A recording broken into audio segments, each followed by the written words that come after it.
がんじがらめの椿。はい、椿です。ご無沙汰してます、おばあ様。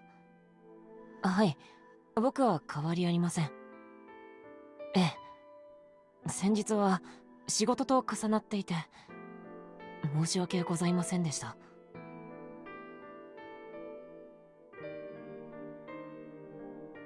おばあ様、僕のことはいいです。ですが、芝居のことをそんな風におっしゃるのは。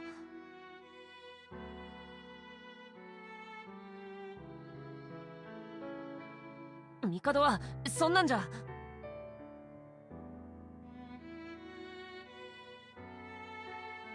はい。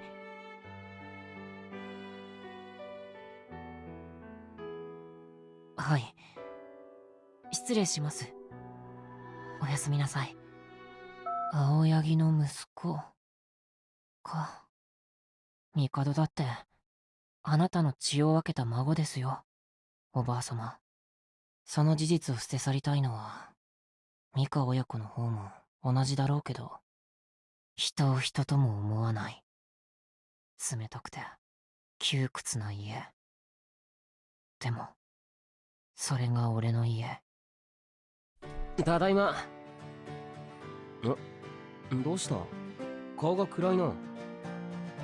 そっちこそ存在感が薄いけど、どうしたの？いつも通りだよ。じゃなかったら薄くねえよ。ご飯食べに行こう。はあ、霞が遅いからお腹空いちゃった。だから先に食ってろって言ったのに。一人で行くのめんどくさい。霞が帰ってくるまで食べないからねっつったのミヤじゃん。俺さ、宝石が丘に入るまでセルフサービスのお店なんて入ったこともなければ、コンビニで買い物した経験すらなかったんだよね。どうしたいきなり。あ、わかった。実家から電話が来てたな。正解。親族会を一回サボったくらいでお小言とかさ、こっちがどんだけ忙しいと思ってんの？お前も大変だな。行こう。うかうかしてたら唐揚げがなくなっちまう。鳥羽のくせに鶏の唐揚げが好きって共食いだよね。お前太田みたいなこと言ってるぞ。さっきの話だけど、ミヤの場合宝石が丘に入る前って小学生だろ。意外とみんなそんなもんだと思うぜ。さっきの話って何？セルフサービスとかコンビニでの経験不足が恥ずかしいって言ってたろ。恥ずかしいなって言ってない。ついでに捏造しないで。はいはい。まあ付け合わせの玉ねぎ残すなよ。霞が食べれば残らないよ。残飯の話じゃないの。お前の栄養の話をしてんの。なーに言い争ってるの？姫、隣？どうぞ。ももさんも今日夕食遅いね。部屋で映像チェックしてたらうっかりね。ところで明日の朝全校集会があるって聞いた。へえ、臨時招集ってことですか？何の話だろう。アニメーションの専門学校と組んでオリジナルアニメを作るって噂聞いた。ああ、10アニの卒業制作の。さすが霞は知ってたか。十アニって十王子アニメーション学校？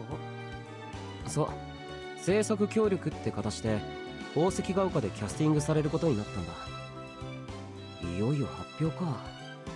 十アニの卒生アニメって言ったら有名じゃん。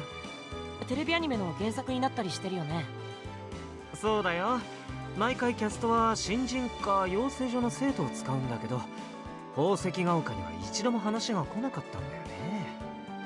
トップ同士が不仲だったって話ですよ。でもほら、うちは一昨年学園長が交代したから。ねえ、そういう面白い話を知ってるならもっと早く教えてよ、かすみ。いや、そう言われても。10アニは今年創立50周年記念でめちゃめちゃ制作費をかけてるらしいね。そんな年に宝石が丘がキャスティング。学園長先生が交渉したんでしょうね。ついに10話にも折れたってところか。全校集会の話は学内オーディションの告知かな。面白そうだな。なあミヤ。うん。まあ作品概要を見てからだけど興味ある。おや素直。悪い？悪くないよ。仕事と被らないといいね。ほんと姫は舞台の告知で名前が途切れないもんね。来月はかすみと共演でしょ。フライヤー見たよ。俺食べ終わったから先に部屋に戻るね。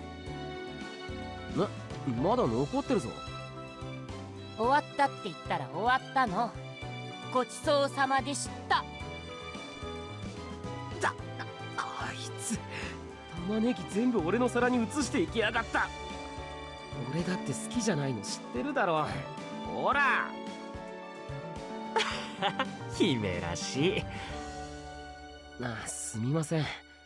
あいつ今ストレス溜めてるんですよ。へえ。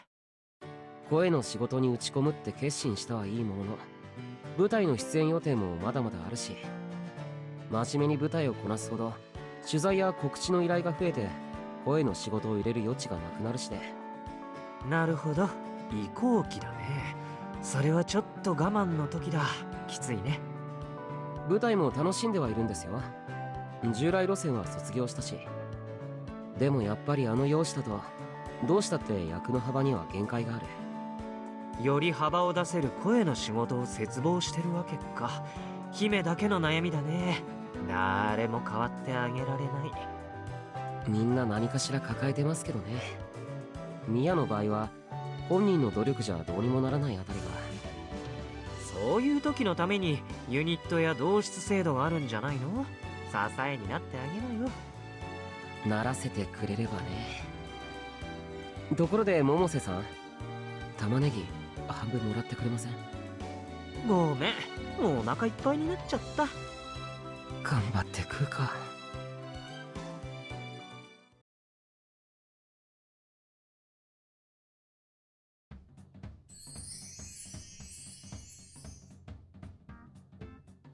学園長先生、入院してたんじゃなかったの？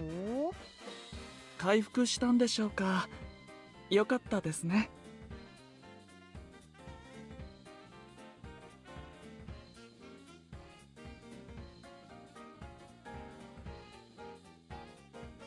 はい。みんなよく聞け。獣王子アニメーション学校の卒業制作に我が宝石が丘学園が協力することが決まった。へえ。エース総出演。10アニの卒業制作？キャストは全て宝石が丘の現役生となる。みんなも知っていると思うが、このタッグは初だ。業界内では話題になるだろうし、こちらもそのつもりで臨む。ついては学内オーディションを行いキャストを選出する。おー、すごい。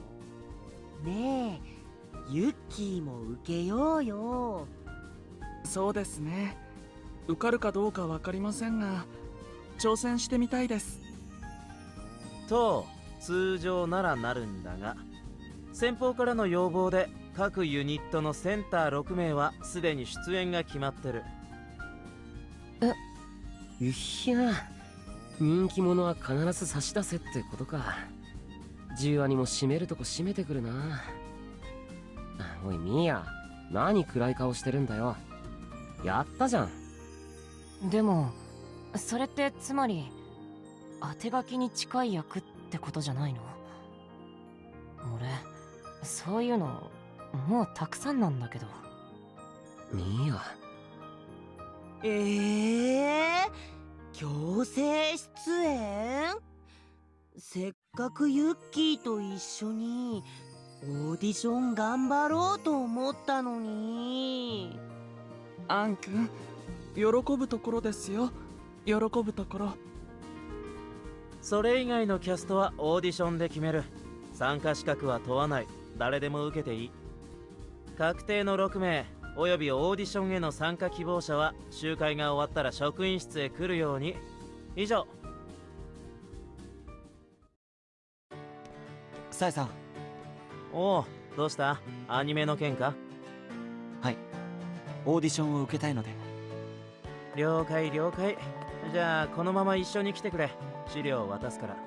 おい！さえ、俺もオーディション受ける。受けて役をもらうんだ。あん、いきなり飛びつくな。首がいかれるわ。アン君、無理を言ってはダメですよ。先生、俺もオーディションを受けたいです。いいですか？もちろんだ。重い。あん、引き分けろ。橋倉の気持ちもわかるよ。やっぱり戦って勝ち取りたいものだよな。たくお前らは指名されないどころか連戦連敗で泣く泣くこの道を去るやつだって山ほどいるんだぞ。去るのも本人の選択。残ってあがいて何かを手に入れるのも本人の選択なんじゃないですか。言うね。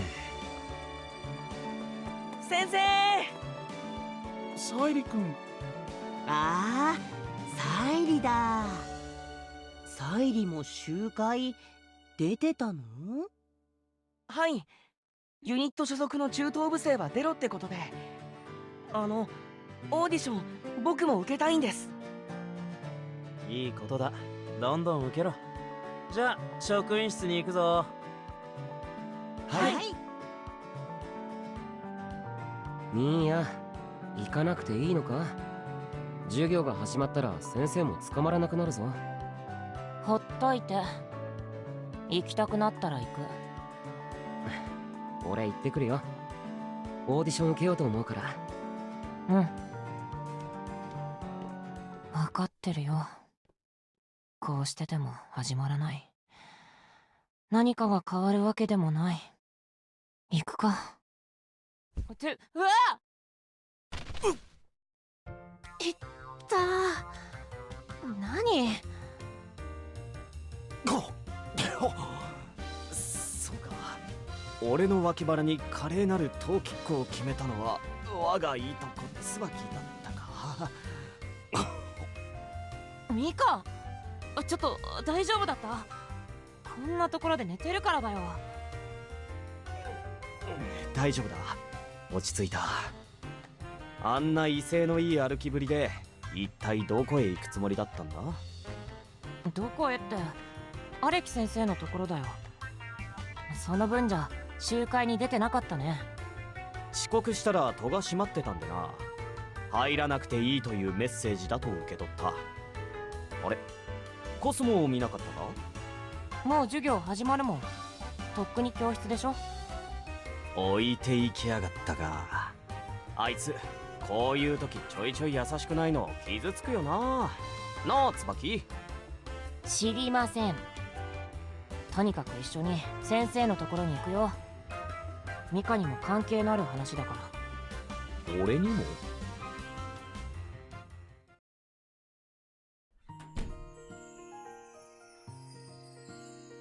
よう、特待生じゃないか。お前もオーディション受けるの？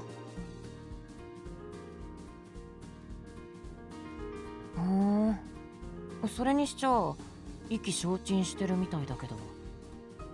まあ頑張って。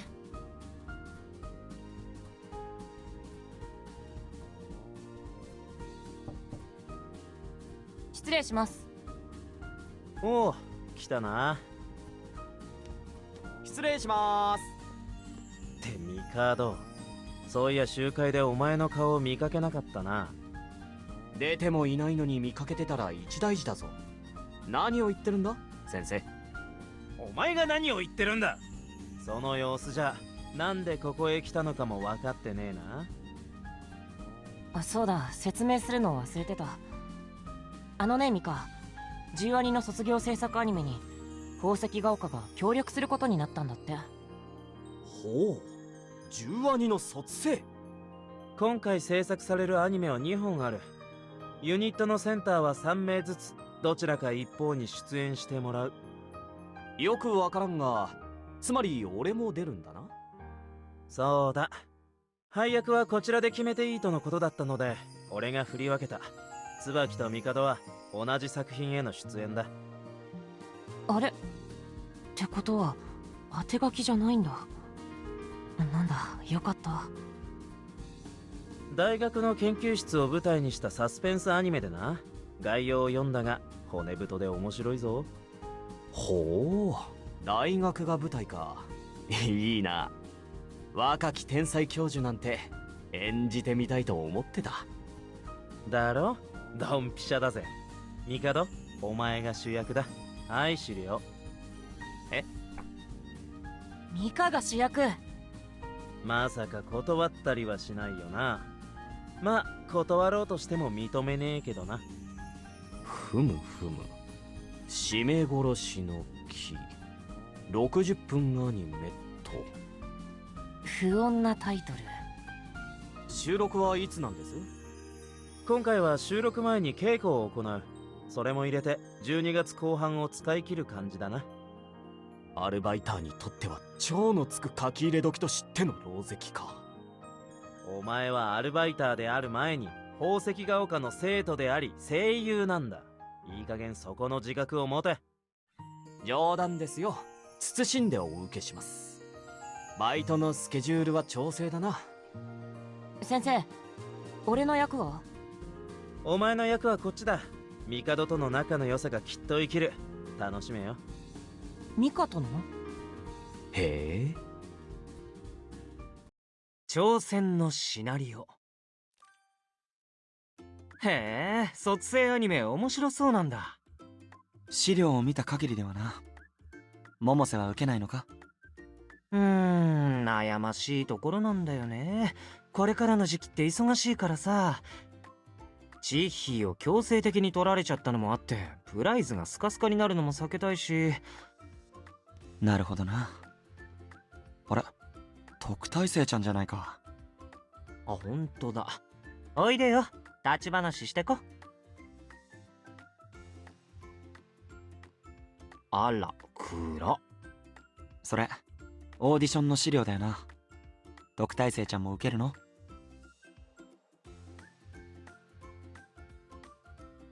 ああ、なるほど。10アニもついついうちを実質男子校と思ったまま制作したんだろうな。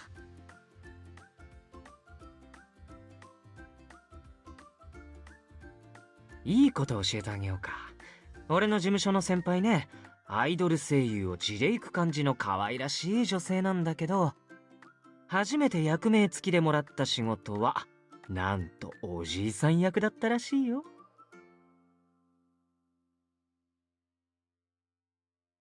その話聞いたことある。とんでもないキャスティングだよな。なんでもやりようなんだよ。芝居なんだから。それがこの世界の面白いところでしょ。女性声優が男性キャラの声を担当することだってある。可能性はゼロじゃない。だから挑戦してほしいってサエさんは言ったんだと思うよ。お前も受けたらどうだ、百瀬。妃が出ない方のアニメなら日程も被らないだろう。チッヒーたちが出るのはオフィスが舞台って聞いたけど、ユーナたちが受けるのは？大学が舞台のサスペンス。へえ、面白そうかもね。オッケー、考えとく。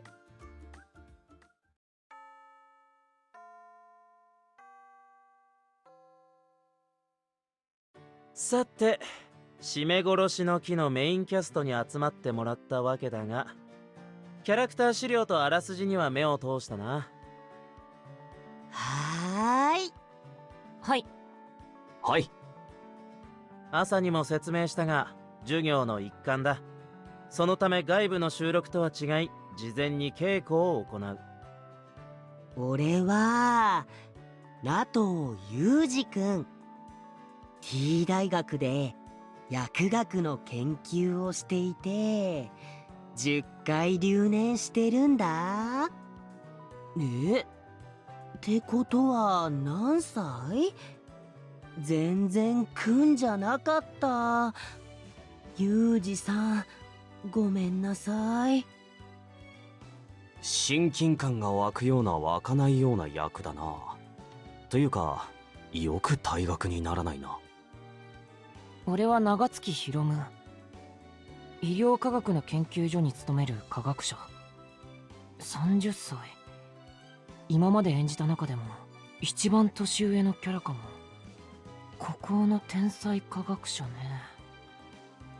俺は T 大学で犯罪心理学を教える教授、才川真一。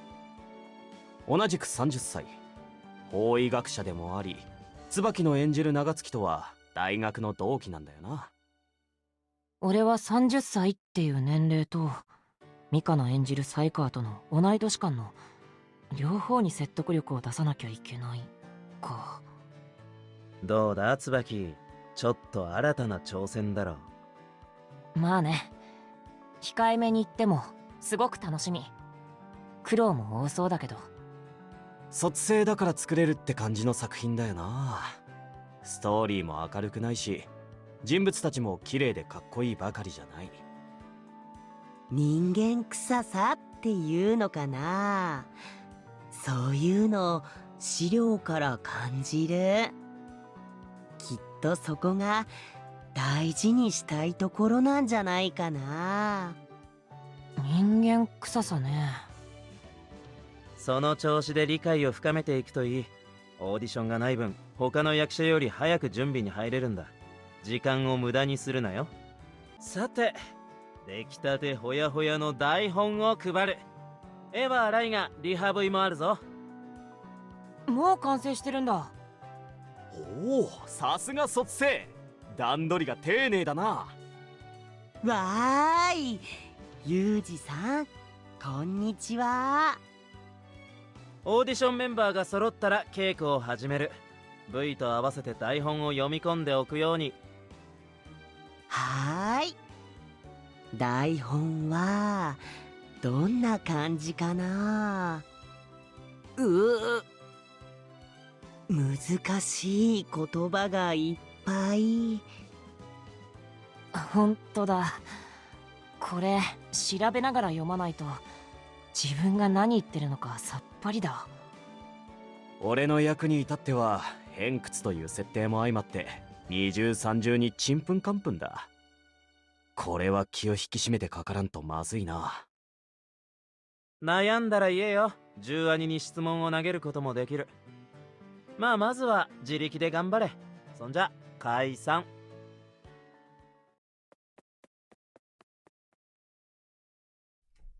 ただいま。びっくりした。ずいぶん勢いよく帰ってきたな。机使っていい？例のアニメの素読みしたいんだ。もう台本もらえたのか？かすみもオーディション資料もらってきたんでしょ。どの役で受けるか決めたの？本命はこの学生、田無俊平。俺が毒殺する相手だ。じゃあミヤってこの天才科学者役なの？そう。田無が誰になるかでこっちもちょっと変わるなって思ってた。かすみがやってくれたらやりやすいや。受かるかどうかわかんないけどな。ねえ、なんでこの役にした？ぶっちゃけ美味しいから。メインキャストに殺されるとか印象に残るだろ？死ぬシーンがあればなおいい。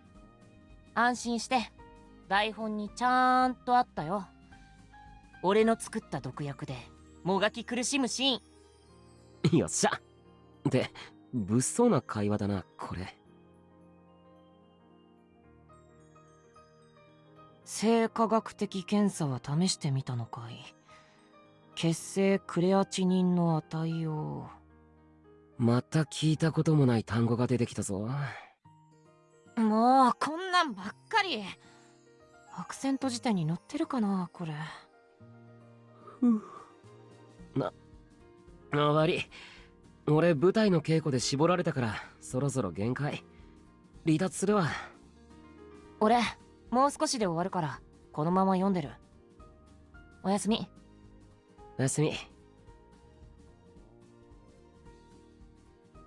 さあ、完璧な人生にあぐんだとしか言いようがないよね。最後の最後でミスを犯したようだけど、サイカはお前に究極の選択をさせてあげる。このカプセル、なんだかわかるかい？そう、あの学生に与えたのと同じ薬さ。お前が一言飲めと言えば、僕はこの場でこれを飲む。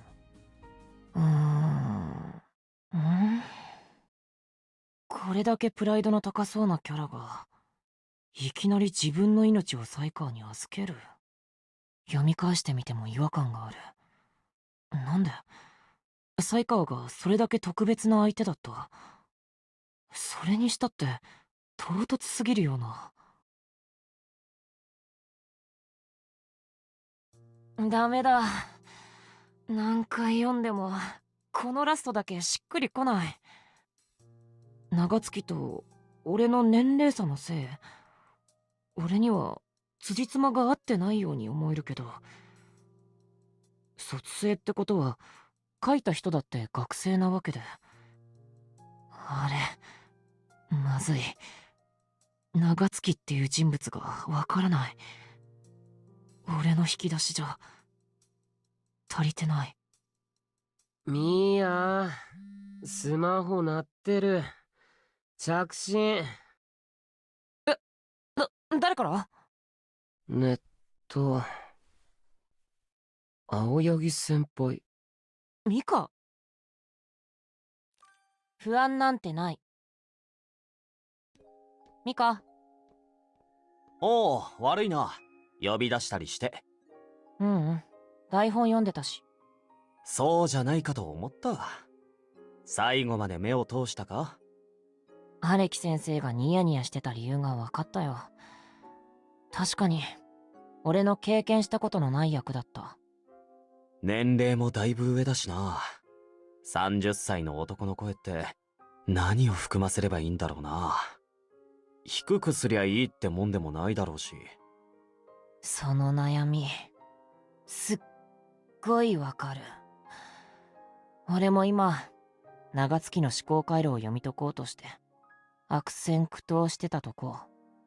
複雑な男だよな。その点では才川は分かりやすいから俺の方が楽かもしれない。キャラを理解できたとしてもそれを芝居で出せるかどうかは別だが。ミカも挑戦だよね。アニメでメインキャストって初めてじゃない？うん、なかなか学びがありそうだ。うまくすればリフライの評価の底上げにもつながる。だね。乙女向けのリフライの看板になんか書き足す時が来るかも。よし、読み合わせをしよう。台本は持ってきたな。もちろん。二人の絡みのあるシーンからでいいよね。才川が警察から協力要請をもらった後。あれ、まずい。長月っていう人物がわからない。俺の引き出しじゃ足りてない。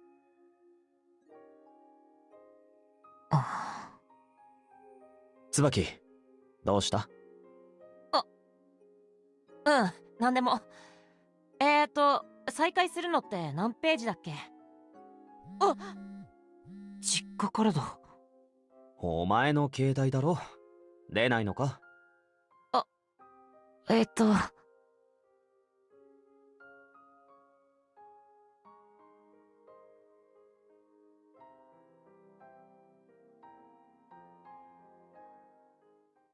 椿？知らない番号からだから無視する。再会のシーン。なあ椿、お前は昔から弱みを人に見せないやつだったが、別にいいんだぞ。お前が不安とか弱音を吐き出したところで誰も笑ったりしない。ミカ。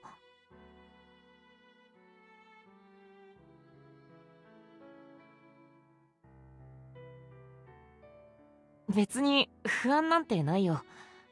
あったとしても人に相談したところで消えるものでもなくない？相談ってのは不安の原因を消すためにするんじゃない。不安に立ち向かう力をもらうためにするんだ。やめてよね。ニカらしくないよ、そんな真面目な声出して。やっぱりそうか？まあ耐えきれなくなったら飛び込んでくるがいい。ミカ兄ちゃんの胸はいつだって空いてるからね。お断りします。よーし、それじゃあ読み合わせ開始だ。で、結局何ページからだ？あ、そうだった。は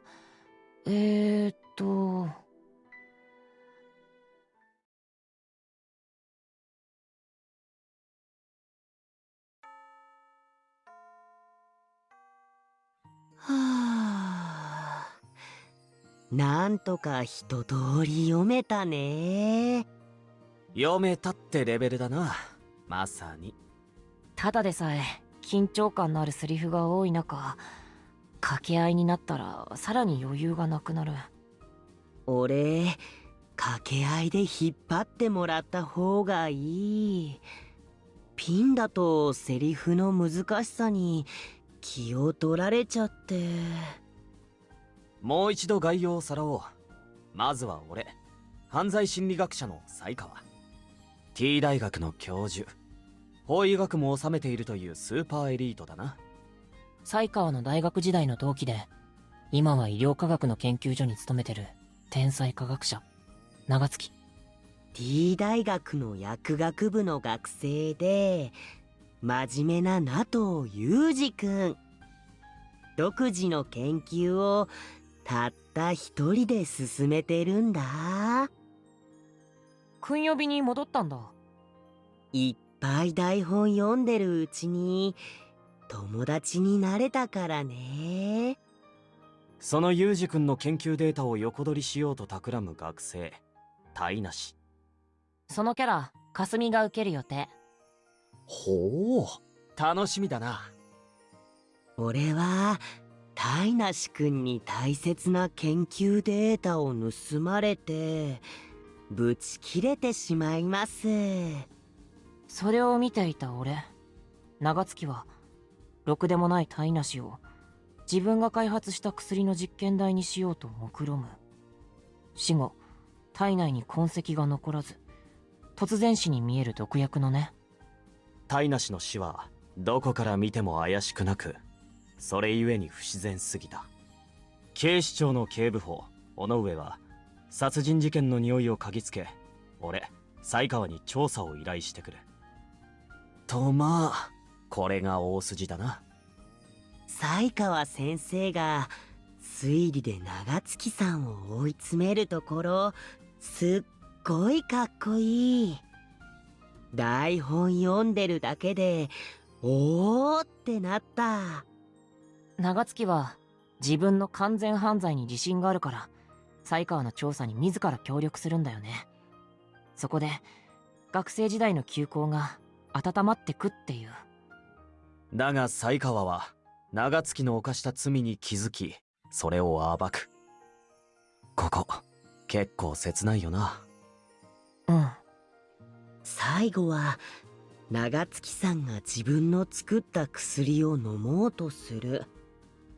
才川先生が命令すれば飲むよーって言うんだ。飲もうとしたのかな、あのシーンって。違うのかな。人を殺したことが友達にバレてもう死んじゃいたいと思ったのかと思った。そう考えることもできるんだけど、だったら才川に聞いたりしないで飲めばいいんだよ。そっちの方が長月のキャラクターにも合ってる。あれだけ結が独尊に描かれてた長月がどうして最後の最後に人生を才川に委ねるような真似をするんだろう。旧友ならではの信頼の証とか。才川といた時代が一番楽しかったって同じシーンで言ってるしね。でもどうも腑に落ちない。あの脚本はあの場面で何を書きたいんだろ言われてみれば。天才の考えることはわからないと済ませてしまいたいところだがな。それじゃあ演じられないんだよね。もうこのラストがモヤモヤして仕方ない。いけない。稽古の時間だ。悪いけど一度抜けるね。朗読劇か。お疲れ。招待券が出来上がったからあげる。見に来て。かすみも出るよ。サンキュー。お、アフタートークもある回なんだな。楽しみだ。絶対沸かせてみせるから遠慮なく笑っていいよ。はい、橋倉も。ありがとう。行く。それじゃ行ってきます。頑張れよ。いってらっしゃい。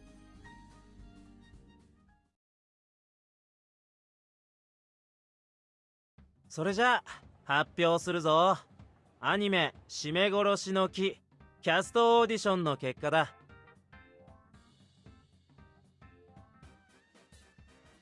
特待生ちゃん、リラックスリラックス。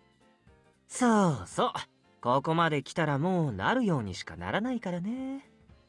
さてどうなるか。ドキドキしますね、レイ先輩。ええ。ほらほら、元気出して。って俺たちに言われても微妙かもだけど。チャンスはこれからもいっぱいある。うつむいてたら見逃すよ。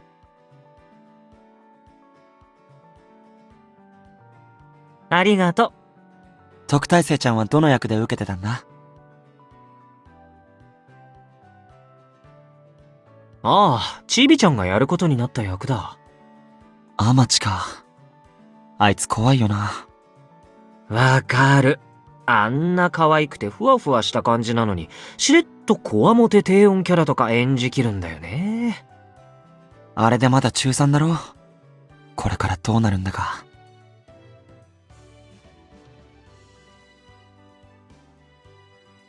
頑張ろうね。名前のないキャラもガヤも必要だから声を取るんだ。全部作品の大事な構成要素だよ。現場でたくさん吸収してこよう。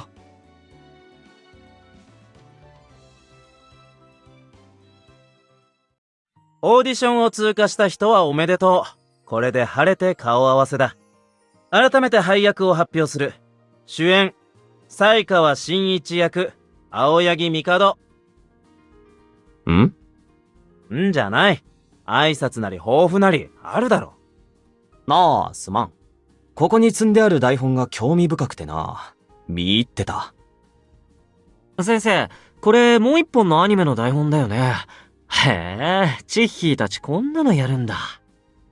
営業マンに上司。こういう舞台も新鮮だな。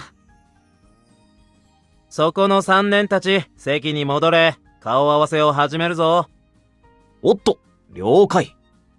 はーい。はい。じゃあもう一度。主演才川真一役青柳帝。はい、青柳です。よろしくお願いします。才川の大学時代の同期であり、物語の中心人物でもある長月博夢役雅の椿。雅の椿です。よろしくお願いします。独自の研究を進める T 大の学生名藤裕二役橋倉杏。はーい。橋倉杏です。よろしくお願いします。研究が好きすぎて、10回留年してる子だよ。気持ちわかるよね。共感するのはいいが真似はするなよ。さて、ここからはオーディションメンバーだ。警視庁の敏腕警部補尾上役森重優奈。森重です。よろしくお願いします。尾上の部下にあたる新米刑事足利役天地沙莉。はい、中等部3年天地沙莉です。皆さんよろしくお願いします。杏演じる名藤の研究データを盗もうとし、長月に殺される T 大学の学生、谷梨俊平役、鳥羽かすみ。頑張ります。よろしくお願いします。同じく T 大の学生、良城役、桜井百瀬。はい、よろしくお願いします。鑑識、細川役、白雪玲。参加できて嬉しいです。よろしくお願いします。以上8名が締め殺しの木のキャストだ。明日からはリハブイを使って稽古に入る。準備しておくように。かすみ、受かってたなら教えてよね。たまにはびっくりさせてやろうかと思って。椿の薬に倒れる学生は鳥羽か。お前の無念は俺が晴らしてやるからな。心置きなく殺されるがいい。言い方。俺の無実を証明してくれるのも、青柳先輩なんだよね。頼りにしてまーす。俺たち、ミスリードに引っかかる役だけど、よろしくな。警察は一度、アン君を犯人だと思ってしまうんですよね。仕方ないです。どう考えても怪しいですし。俺、そのミスリードの原因を作る情報提供者。もう、みんなもっとユージくんのことを信じてあげてよ。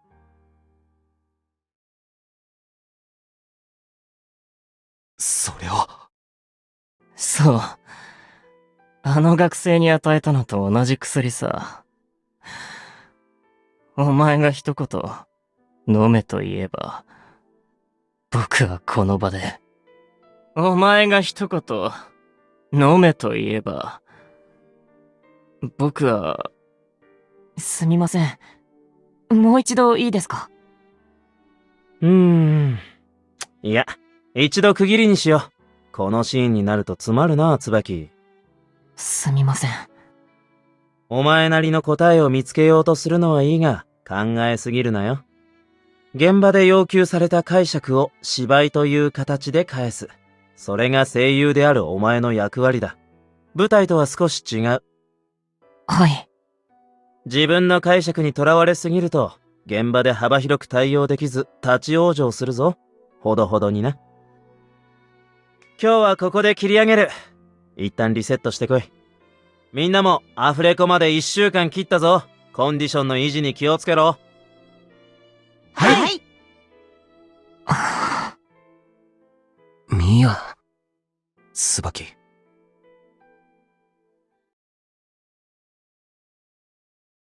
青柳先輩、ミヤを見ませんでした。いや、アニメの練習で見たきりだ。その後は、鳥羽と舞台の稽古に出かけてったよな。そうなんですけど、一緒に帰ってきたはずなのに気づいたらいなくて。自主練してるのかもな、アニメの。やっぱりそう思いますよね。明日は初日だろ？俺も見に行くぞ。なかなか複雑な芝居を要求されるらしいな。そうなんですよ。細かな年齢の演じ分けがあって、集中力も体力もいるんです。だから今夜はちゃんと休ませたいのに。ミヤ。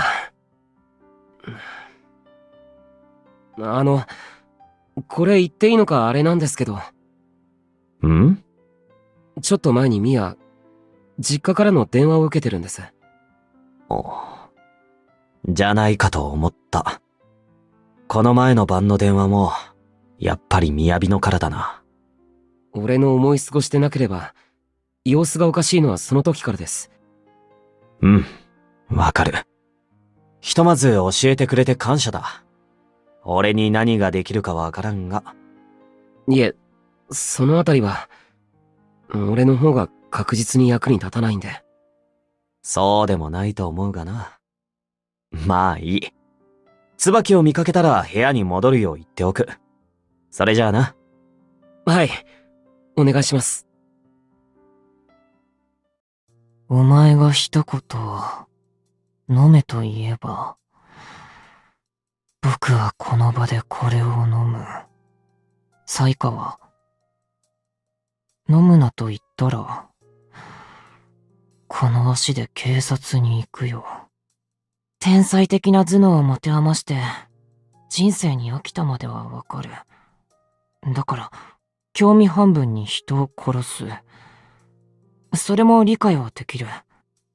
でも、自首するか自害するかを決めてもらおうとするのは、わからない。俺には長月は、そういうことをしそうにない人に見える。このシーンで、何を表現すればいいんだろう。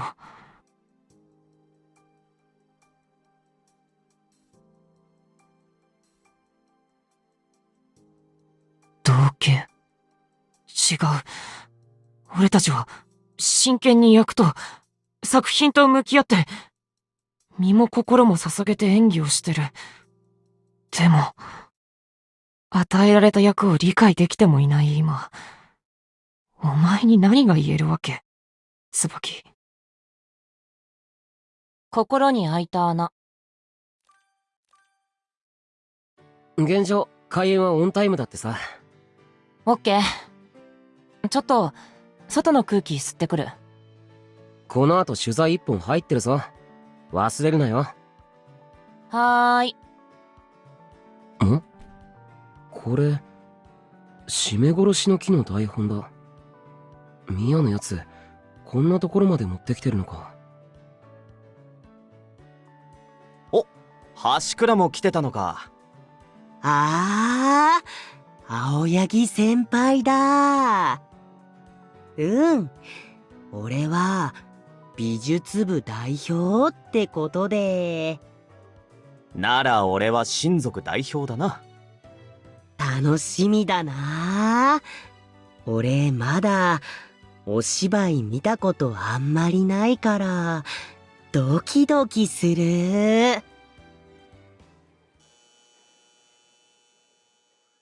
聞いて！僕、大学へ行くことにした。高校もまだ入ってないのに。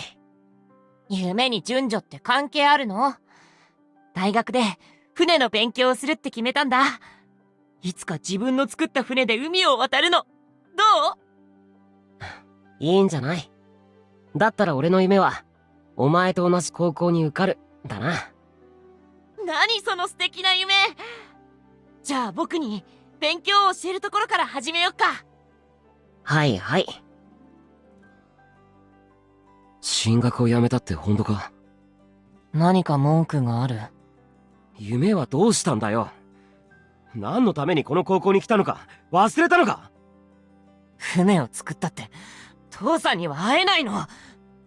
父さんは海の向こうにはいなかったんだよ。何が夢だよ。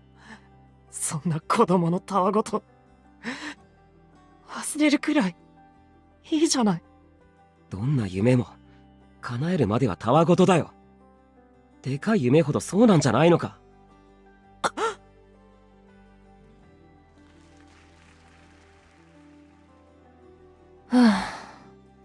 いい感じに集中できてた。成長直後のシーンもお客さんが混乱してる様子はなかった。ちゃんと伝わってた。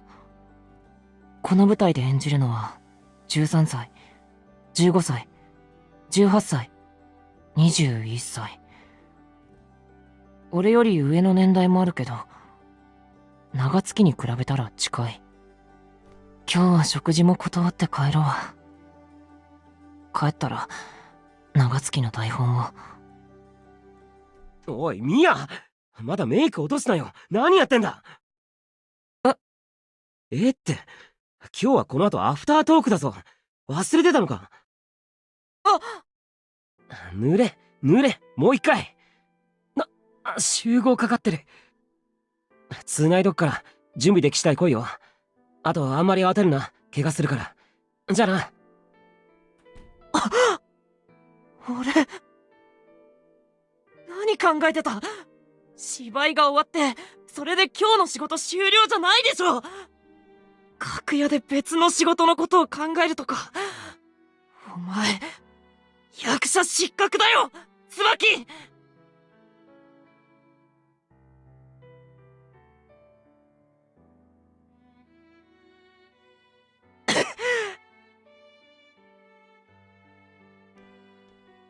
すみくん、つばきくん、お疲れ様。実に面白かった。二人ともさすがの。どうした？ミーヤ、ほら切り替え。帰る支度しようぜ。もう一度監督のところに行ってくる。ごめん、そこどいて。ミーヤ、どうしたんだ？アフトの出遅れの件です。自分でもトークで言ってましたけど、あれ完全にミーヤのミスで。見てる方としちゃ事故ってレベルでもなかったけどな。むしろ珍しい場面が見られてお客さんも喜んでた。だよね。頑張ってる人のハプニングは大丈夫だよってほっこりするよ。でしょ？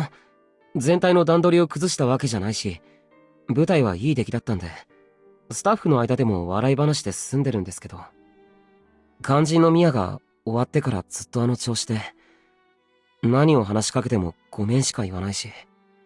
椿が一番自分を許せないんだろうな。そういうやつだ。そうなんです。でも、なんでそんな間違いしたんだろう。椿くん、交番の確認とかすっごくちゃんとやるよね。多分これが原因。ああ、アニメの台本だ。椿のだよな。持ち歩いてるのか、あいつ。長月の解釈でつまずいたまま抜け出せてないんですよ、多分。相談してくれたら一緒に悩んであげられるのにね。椿くんはきっと誰にも相談しないから。辛いね、かすみくんも。まあ、それがミヤなんだけどな。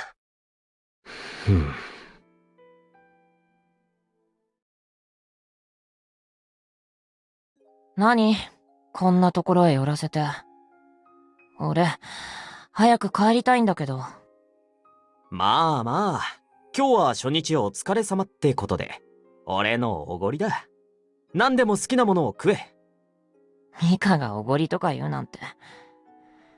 明日のカテコ挨拶、悪天候バージョン用意しておかなきゃ。さすが、公演期間中の人間は気にするところが違うな。俺、プレーンドーナツとストレートティー、フォークつけてもらって。よし来た。俺の顔に何かついてる？お前がドーナツを食べるのは、心にちょっと穴が開いてる時なんだよな。先に席についてるから、持ってきて。監督さんになんて言われた？気にしすぎだって。そんなに何度も頭を下げる必要ないって。むしろ、俺の人間っぽいところが見られてよかったって。ほらな。椿がそこまで自分を責めることじゃない。忘れろと言ったところでできないだろうが、一度どこかに置いてくるくらい、いいんじゃないか？俺はそういうの嫌なの。失敗した俺から、責任を感じる権利も奪うわけ。そしたら、何にも残らないよ。それに俺は、失敗自体、するわけにはいかないんだ。失敗なんて許されない。ただでさえ、椿。やっぱり今は、人といたい気分じゃない。帰る。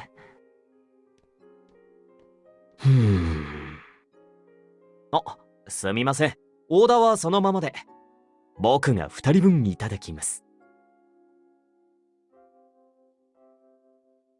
はあ、もうやだ。自己嫌悪。人という字。もうやだ。自己嫌悪とか、無意味なことする自分に自己嫌悪。いつ終わるの？このループ。わあ、びっくりした。椿くんか。驚かせないでよ。別に驚かせてないんだけど。劇場でも会って、また会うなんて不思議だね。そんな俺は、何をしに来たのかっていうと、あれ？ない。もしかして、この鉢植えに用事？ああ、そこにいた。ありがとう、椿くん。はい、自己紹介。ポコポコした根っこがかわいいこの子は、ガジュマルって言います。よろしくね。ガジュマル。聞いたことある。今日はいい天気だったから、日光浴してたんだよ。南の国で育つ木だから、太陽が大好きなんだ。すごく生命力が強くてね。他の木に絡みついて成長してくんだよ。他の木からしたら、いい迷惑じゃない。でも、そういうものなんだよ。支えてもらって、自分も支えてあげて生きてく。人だって同じだよね。支えてもらって、支えて、あげて。ちなみにガジュマルは、ちょっと生命力が強すぎて、最後は支えにした木を枯らしてしまいます。ダメじゃん。お互い様の域を超えてるでしょ。だから、そういうものなんだよ。木はね、誰のことも責めないし、恨みません。そうなったら、それが運命だったんだって受け入れるよ。なるほどね。木だって、いつも一人で寂しいかもしれない。ガジュマルの支えになれてよかったって思う子もいるかも。さーてガジュマル、部屋に帰ろうか。葉っぱもピカピカ。元気だね。ほんと、木とか植物が好きだね。橋倉って。椿くんだって、ガジュマルとは縁があるでしょ？縁？今度のアニメのタイトル、締め殺しの木。あれ、ガジュマルのことだよ。正確には、ガジュマルみたいに、土台にした植物を枯らしちゃう木。全部を言うんだけどね。でも、長月さんは沖縄出身って設定だから、やっぱり、ガジュマルのことだと、俺は思うな。研究室の背景にも、鉢植えが書かれてたよ。橋倉、ありがとう。どういたしまして。どうしたんだろう。いつもの椿くんに戻ってたね。ガジュマル。さっきは、八つ当たり。よし。はーい。俺、椿。おお、どうした？さっきは、どうしたもじもじして。かわいいぞ。すぐそうやってふざける。やっぱり帰る。待て待て、冗談だ。話をしに来てくれたんだろう。とりあえず入れ。コスモはいない。うん。お邪魔します。紅茶でいいか？あ、お構いなく。しまったな。2回目以降のティーバッグしかない。3、4個まとめて使えば紅茶と言い張れる濃さになるよな。いいよ、無理して入れてくれなくても。っていうか、そんなに逼迫してるの？アニメの稽古が入った分、バイトができてないからな。そっか。今回はノーギャラだしね。授業の一環だから仕方ないけど。まあ、大事な機会であることに変わりはない。いい勉強をさせてもらってるぞ。さっき、ごめん。宝ハンバーガーで八つ当たりした。ミカは俺を気遣ってくれたのにね。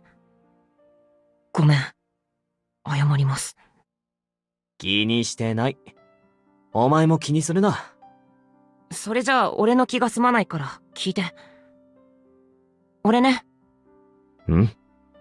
俺、むやみに人を頼るな、信じるなって言われて育ったの。ミカなら知ってるでしょ？雅の教育だな。仮名を目当てにどんなずる賢い奴が寄ってくるとも限らない。自衛しろってことだろ？そうだけど、結局は誰かがそういう失敗をしたら一族全体が迷惑を被る。だから迂闊な真似はするなってこと。子より家を尊べっていう発想から来てるんだよ。いかにもうちが言いそうなことだよね。まあな。ミカ、締め殺しの木ってどういう意味だと思ってた？言葉通りの意味だと思ってたが、じわじわ道を踏み外して身動きが取れなくなっていく長月の様子を表してるのかなと。俺もそう思ってた。でも違ったんだよ。橋倉から聞いた。締め殺しの木っていうのは他の植物に絡みついて育って、やがて土台の植物を枯らしちゃう木のことを言うんだって。ほう。代表の一つがガジュマル。長月の故郷、沖縄の木。橋倉に言われてリハブイを見直してみた。長月の研究室の背景にガジュマルの鉢植えがあった。やだね、無知って。ちゃんとそこにあるのに知らないってだけで見えないんだもん。で、それが分かったから俺のところに来たのか？人も植物も支え合って生きてるって橋倉に言われた時、ギクッとしたんだよね。俺もいろんな人に支えられてる。認めたくない時もあるけど、事実は変わらない。だったらちゃんと支えようとしてくれた人に感謝とかしたいと思って。要するに、俺に支えられていると気づき、ありがとう、ミカ兄ちゃん、と言いに来たんだな。そういう言い方されるとなんか腹立つ。いい子だな、椿。ほーら、ミカ兄ちゃんの胸だぞ。飛び込んでいいぞ。もういい。今度こそ帰る。冗談だ。来てくれて嬉しいよ。なあ、椿。俺に言われたくないかもしれんが、家は家、お前はお前だ。家の教えが許せなければ背いていいし、飛び出したっていい。でも、俺も、お前の兄さんも、お前の味方だ。役に立つかわからんが、うちの親父もな。みんなお前のまっすぐで高潔なところを愛してる。お前だって、そうやって俺たちの支えになってるんだよ、椿。うん。ありがとう。よし、せっかく来たんだ。一緒に長月の掘り下げでも試みるか？うん。ガジュマルの木。ガジュマルのことを指しているとすると、あのタイトルには明確なメタファーがあるわけだな。そう。他者を踏みつけてのし上がってきた長月の生き様の暗喩とも取れるし、多分正反対の意味も含んでる。共存とか支え合い、もしくは依存。何でも調べてみないとダメだな。暗喩に気づくと長月の解釈がだいぶ変わる。とはいえ、こんな大人がする依存ってどんなものだろう。そもそもするのかな。30歳でしょ。あれ、掴んだと思ったんだけど、やっぱりどこか違った。自分とかけ離れた役を欲しがってたくせに、結局こうやって手に余らせてる。所詮俺は数年前までコンビニで買い物もしたことのなかったただの高校生か。お、この間アレキ先生が何か悩んでてな。えらく悩んでるからどうしたんだって聞いたんだ。そしたらマンションの部屋の掃除をいつするか悩んでる。やらなきゃいけないけどやりたくないって。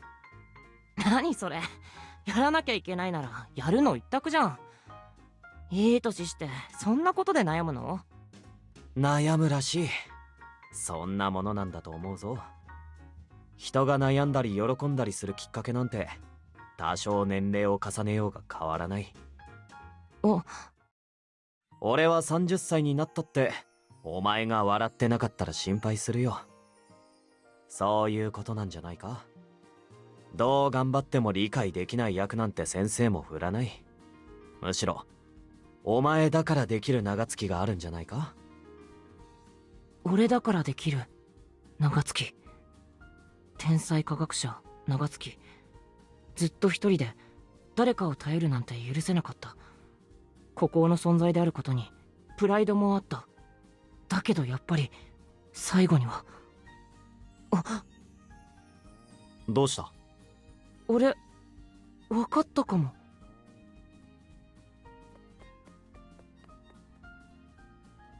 ただいま。なんかびっくりした。なんだその勢い。おやすみ。早っ。もう寝てる。なんかすっきりした顔してたな。糸口でも見つけたかな。青柳先輩に感謝かな。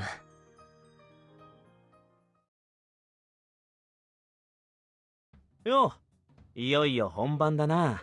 喉の調子は万全だろうな。当然でしょ。歌でも披露しましょうか。いい。こちら10アニの講師の方だ。今日の全体の監督をしてくださる。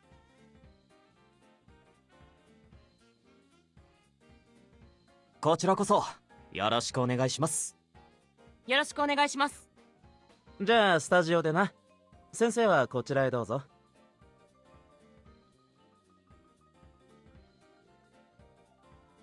お手並み拝見って空気を隠しもしてなかったね。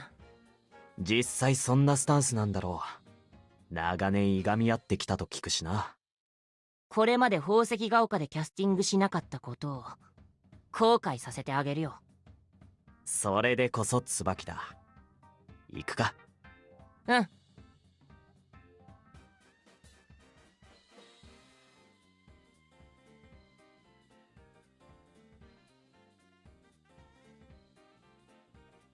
なぜそう堅くなになるんです、ナトー君。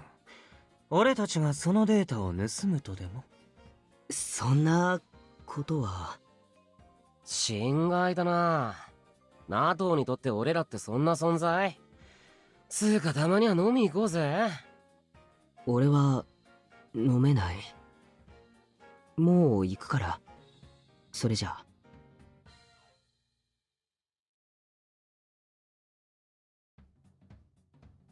はい。あんまり悪役っぽくない方がいいですか？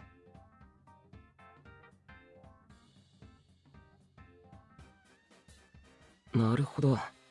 誰しもちょっと身に覚えがあるような感じですね。了解しました。はい。心外だな。NATO にとって俺らってそんな存在？つうかたまには飲み行こうぜ。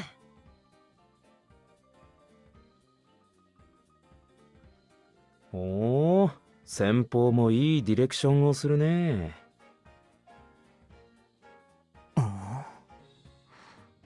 何の騒ぎだ？俺にはわかる。誰かがデータをコピーして持っていった、盗んだんだ。落ち着いて。誰かって誰です？まさか谷梨くんと言い出す気ではないですよね。でも彼はいつも俺の研究のことを気にしてた。ふん。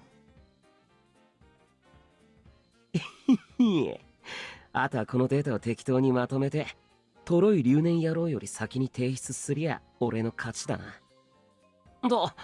すいません。いや、もしかして君が谷梨くんかな？そうですけど、あれ、長月ひろむさんじゃないですか、 OB の。いかにも長月だよ。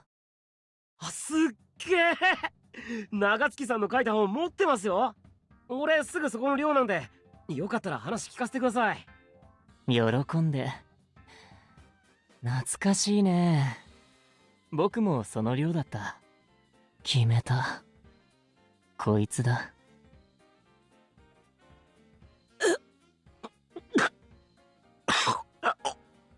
16秒か。悪くない。コーヒーに何か混ぜたら。さすが害悪は害悪に敏感だね。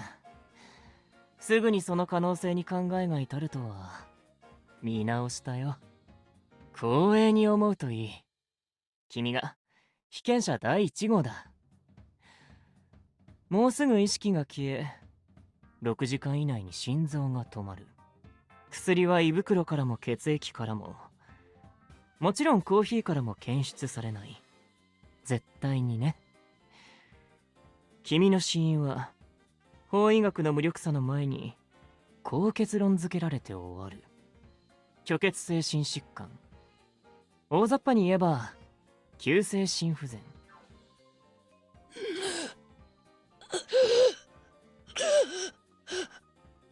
さよなら、卑しく凡庸な小ネズミくん。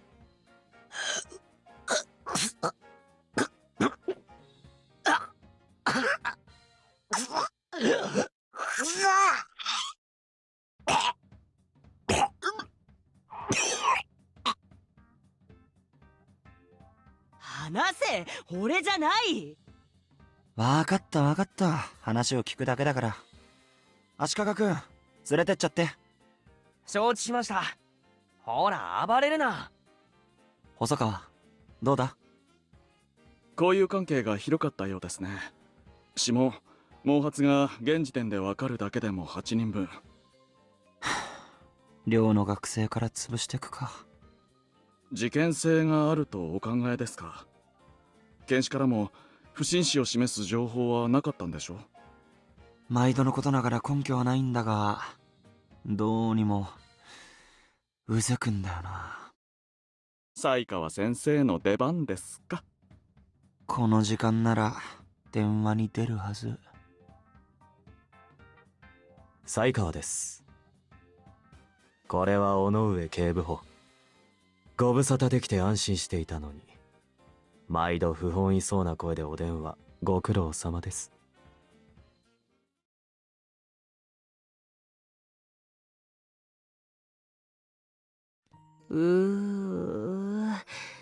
疲れた。T 大学生組はこれで終わりだね。憎めないやつだったと思いたい。バイバイ台無し。まあ後半も任せておいてくれればいいから。うわ、姫頼もしい。頼もしい。ミカは明日もあるでしょ。何一言ぶってんの。よし、宝石が丘生、今日はひとまず解散だ。収録が続くメンツは気持ちが切れないようしっかりな。はい。涙。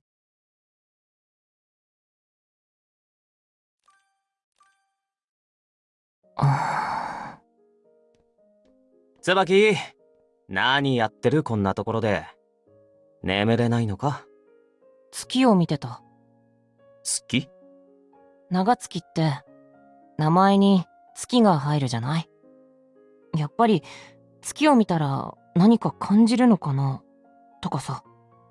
俺は赤と青のどちらかを選べと言われたら 100% 青を選ぶくらいにはそういうのあるぞ。俺も椿の花とか絵を見るとなんとなく親近感が湧くし、選択肢の中にあれば絶対赤を選ぶ。アニメは60分だけど長月の人生は30年間分ちゃんと存在してるんだよね。明日も出し切ろうな。うん。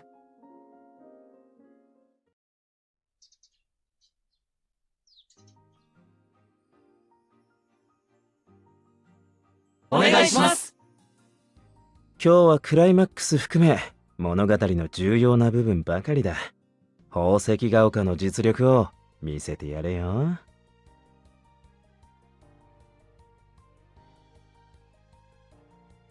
コーヒー。ああ、ごちそうしたよ。最初に言ったよね。校内のコーヒーショップで買った。なぜ自分の分を買わなかったんだ？買わなかったかな。あなたがコーヒーを一つしか購入しなかったことは、店の記録、監視カメラからも確認できています。お前は無類のコーヒー好きだったな、長月。だが大事な実験の直前だけは絶対に飲まなかった。脳血管が収縮するのが嫌だと言ってね。つまらないことをよく覚えてるね。タイナシ君と会ったあの日、お前は何の実験の直前だったんだ？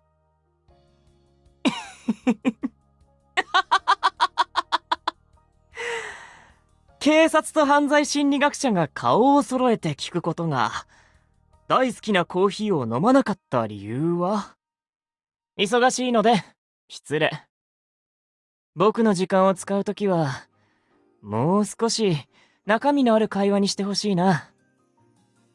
それじゃ、こんなところに呼び出して被害者の脳の話、血管の拡張なんて僕の知ったことではないよ。片頭痛でも持ってたんじゃないかな、気の毒に。ところが胃の中にはエナジードリンクとコーヒーが入っていた。血液からも大量のカフェインが検出された。そう。ここからは俺の独り言だ。その状態であれば脳血管には拡張でなく収縮が見られるはず。だが実際は逆だった。お前が彼に使った薬は高圧剤や麻酔薬に似た血管拡張の作用を持つものだったんだろう。重度の血圧低下を引き起こし死に至らしめる。ずいぶん失礼な独り言だね。あくまで可能性の一つでしかない。だが長月、時間の問題だ。俺は今の考えを尾上たちに話す。そうしたら彼らは何としてでもお前の研究室の捜査に乗り出すだろう。人は矛盾を嫌うんだとお前は言ってたね。嫌うあまり嘘をつくときには矛盾を消そうと不信する。その完全さが逆に嘘があることを暴く。それを参考にしたつもりだったんだけど、やはりスペシャリストにはかなわないってことだね。長月、教えてあげようか。僕が人生で一番楽しかったのは、才川、お前と過ごした学生時代だよ。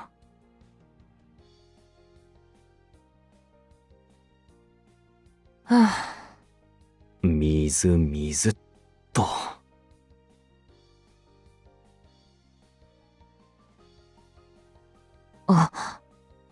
ん？このまま続けてもいいですか？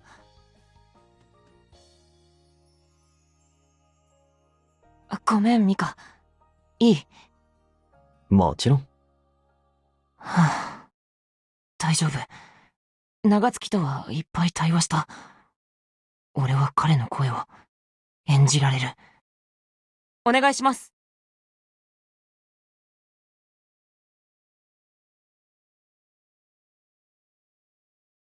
どうしてこんなことをって。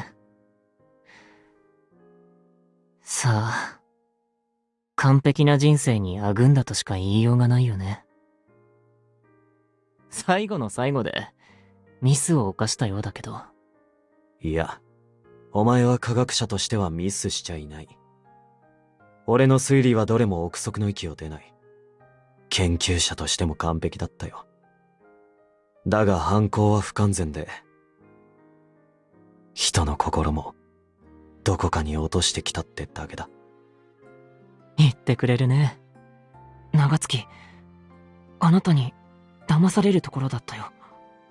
俺はこの物語を天才的な頭脳を持て余して破滅に憧れを抱くようになった人の話だと思ってた。ねえ、才川。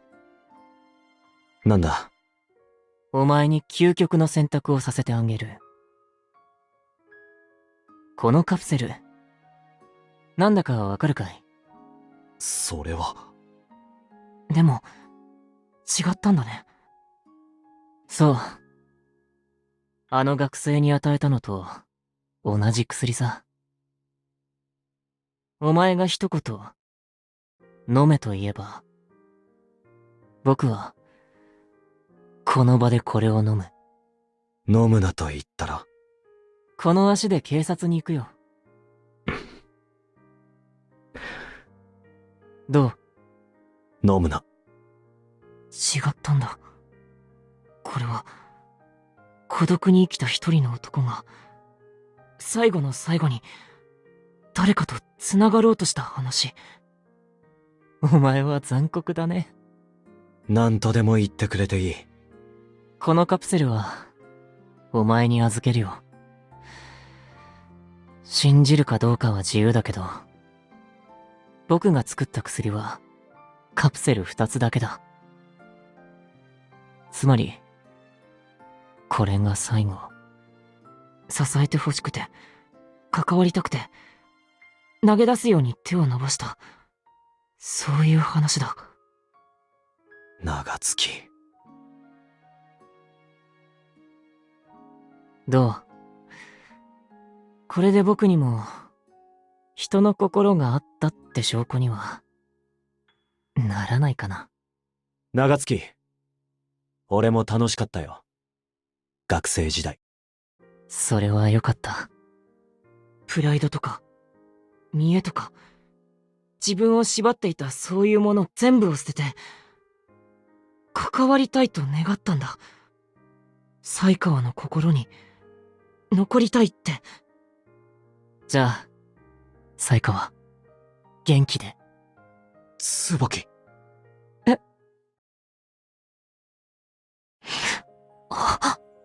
大丈夫か？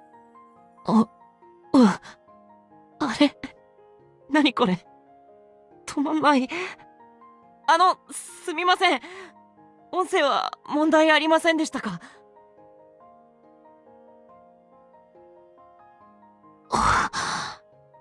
やっぱりリテイクか。俺、どの辺から泣いてた？支援ごと取り直しかな。おい、椿。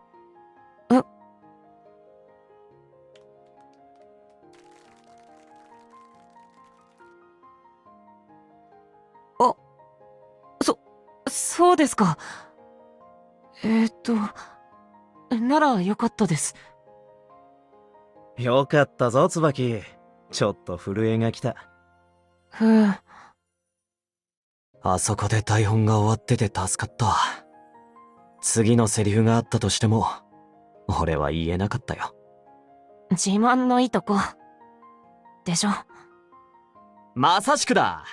頑張った椿に、またミカ兄ちゃんが何かをおごってやろう。金欠を出してからにしてよ。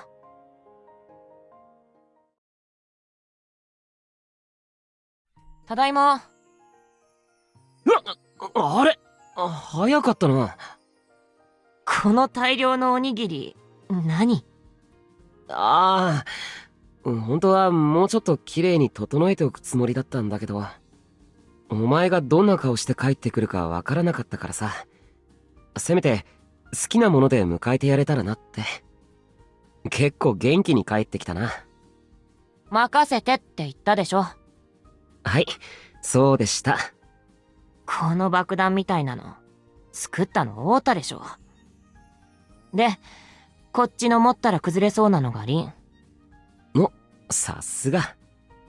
結構綺麗なのがレンで、可もなく不可もなく、平凡そのものなのが霞。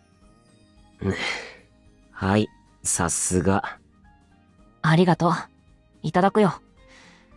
すっごいお腹減ってるから、全部食べきるかも。腹壊しても知らないぞ。お茶入れてくるな。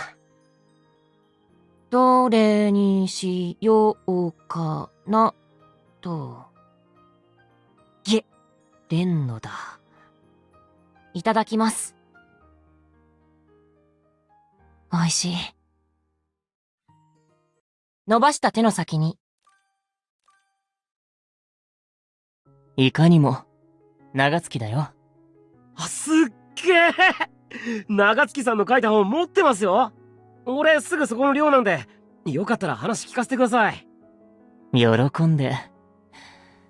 懐かしいね。僕もその寮だった。決めた。こいつだ。あなたがコーヒーを一つしか購入しなかったことは、店の記録、監視カメラからも確認できています。お前は無類のコーヒー好きだったな、長月。だが大事な実験の直前だけは絶対に飲まなかった。脳血管が収縮するのが嫌だと言ってね。つまらないことを、よく覚えてるね。タイナシ君と会ったあの日、お前は何の実験の直前だったんだ？お前は残酷だね。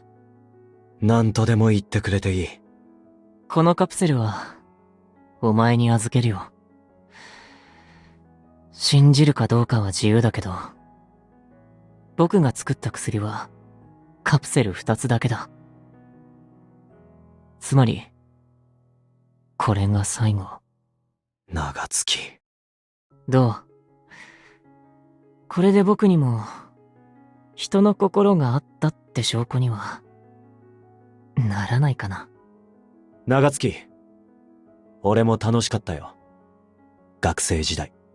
それはよかった。じゃあ、才川、元気で。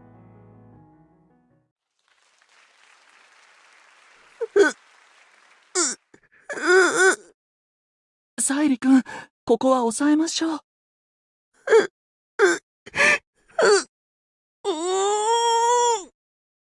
うわー、サイリ偉いよ。すっごく頑張ってこらえてる。いやー、これは泣くでしょう。2日目の収録も見たかったな。ラスト、圧巻の余韻でしたね。なんか俺、最後の方息止めてたっぽい。苦しい。それより試写会なんだから、全体の感想を言った方がいいんじゃないの？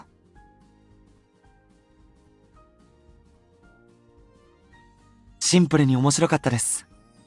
これが映画だったら、俺はチケットを買って見に行きますね。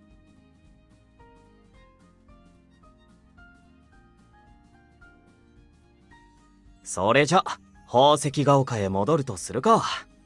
お世話になりました。お世話になりました。お世話になりました。お世話になりました、先生。いかがでした？噂ばかりの宝石が丘の実力は。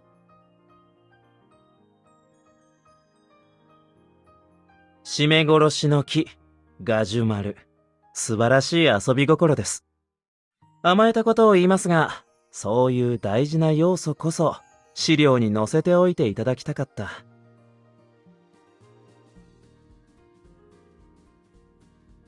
幸い、我が校の生徒は勉強熱心なので、私が教えるまでもなく、自力で答えにたどり着き、御校にご迷惑をかけることもなくて済みました。今回はいい経験をさせていただきました。もう一本の完成も待ち遠しいですよ。それじゃ、失礼します。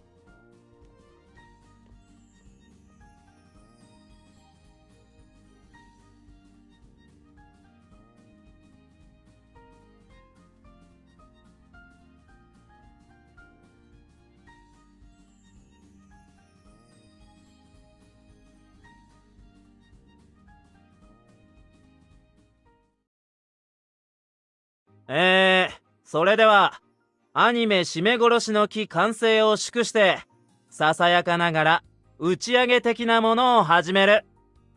モブ、ガヤでの参加だったものも含め、みんな、よく頑張ったな。乾杯！乾杯！乾杯！制作側がプロじゃないっていうの、新鮮だったな。フレッシュだったよね。って、こっちも似たようなこと思われてるのかもだけど。今回学んだことをみんなで共有したいですね。はい。あれ、アン先輩は？レストランの中の観葉植物が好みだったらしくて、どこかへ消えてしまいました。アン先輩らしいや。かすみ、アレキ先生見なかった？さっきバルコニーに出てったの見た。外寒いぞ。行くならあったかい飲み物持ってけよ。そうする。ありがとう。たく、あの重兄のタヌキ講師、ぬけぬけとうちの奴らを試しやがって、覚えてろ？先生。の、椿か。お疲れさん。お疲れ様でした。それと今回の役、面白かったです。俺を使ってくれてありがとう。こっちこそ、役をものにしてくれてありがとうだ。いいもん見せてもらったよ。先生は、俺が長月の声を演じられるって、最初から信じてた？教師が信じてるのはいつだって、生徒の可能性だ。つまり、失敗も想定のうち、と。よくできました。嬉しくないけどね。安心しろ。失敗したら、それは俺の責任だ。だから俺は失敗を避けるべく、死に物狂いでお前たちを育てる。俺も学園から指導力を評価される身だからな。悲しい中間管理職みたいなこと言わないでよ。あいにく、中間管理職そのものだよ。それにだ。楽にクリアできる課題ばかり置いたところで意味もないし、お前らだってつまらないだろ？まあね。あ、ここにいた。おーい、橋倉！椿のやついたぞー。ああ、ほんとだ。ねえ、椿くん。階段のところに立派なガジュマルの鉢植えがあったんだ。一緒に見に行かない？行くけど、橋倉、全然ビュッフェに手をつけてなくない？そういえば、会場内で全く姿を見かけなかったな。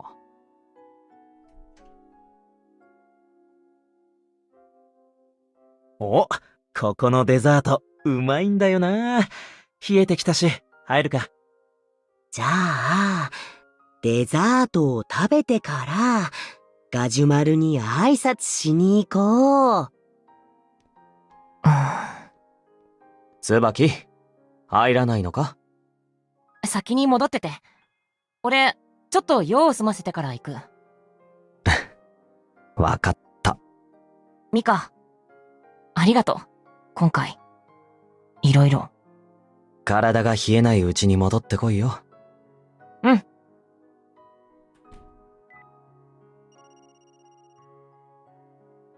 おばあ様ですか。椿です。先日は失礼しました。折り返しのご連絡もせずに。年始めの会のことですよね。もちろん参加しますし、その前に、おばあ様に会いに参ります。そんなに驚くことですか？いえ、ただお話をしに伺うだけです。僕が今、どんな仲間に囲まれて、何を学んでいるのか、一度、聞いていただきたいと思って。